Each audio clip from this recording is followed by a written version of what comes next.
What if the wisest man who ever lived ended his life in failure? What if a king blessed with unmatched wisdom, wealth, and glory slowly lost everything that truly mattered? This is the story of King Solomon, a man who rose to greatness by God's favor and fell through a divided heart. Solomon was not just any prince. He was the son of King David, a man after God's own heart.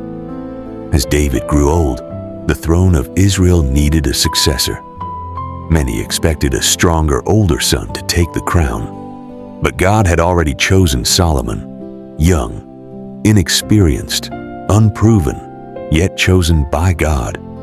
And so Solomon was anointed king, but instead of pride, he felt the weight of responsibility.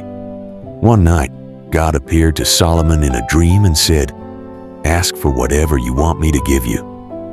Solomon could have asked for anything: power, riches, victory over enemies.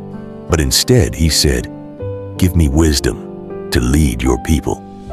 This answer pleased God. So God gave him more than he asked for: wisdom beyond measure, riches beyond imagination, honor beyond kings. Solomon had just stepped into his greatness.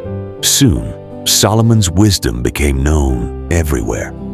Two women once came to him, both claiming to be the mother of the same child. There was no evidence, no witnesses.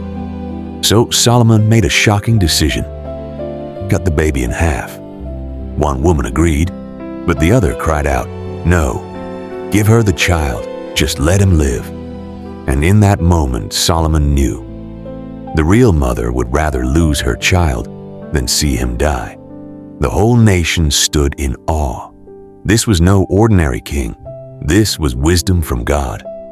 Under Solomon's rule, Israel entered its golden age. There were no wars, only peace. Gold filled the kingdom. Silver became as common as stones. Nations came from far and wide to witness his greatness. And then came his greatest achievement. Solomon built a magnificent temple in Jerusalem, a house for the presence of God. It took years to complete, covered in gold, filled with beauty. When it was finished, Solomon prayed, "Lord, dwell among your people, hear their prayers." And suddenly, the glory of God filled the temple like a cloud, so powerful that even the priests could not stand. God was with Solomon. Solomon's fame spread across the earth. Even the Queen of Sheba traveled from a distant land just to test his wisdom. She asked him the hardest questions, and Solomon answered them all. When she saw his kingdom, his wisdom, his glory, she said, "The half was not told me." Solomon had everything: wisdom, wealth, power, honor. But this was where the fall began. God had given Solomon one clear warning: do not take many wives, especially from foreign nations, because they would turn his heart away. But Solomon ignored it. He married and married and married. 700 wives, 300 concubines. At first it seemed harmless, but slowly his heart began to change. His wives brought their gods with them, and Solomon allowed it. He built altars for false gods. He supported idol worship.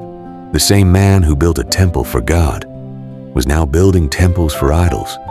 He didn't fully abandon God, but his heart was no longer fully his.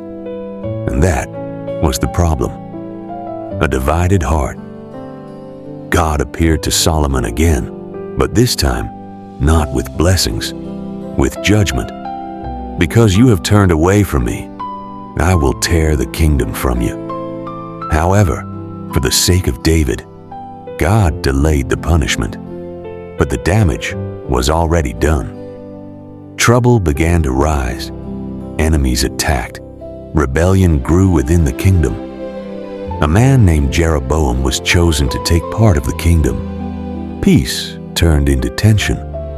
The golden age was coming to an end. After 40 years on the throne, Solomon died. The king who started with God ended with compromise. And after his death, the kingdom split in two. Israel was no longer united.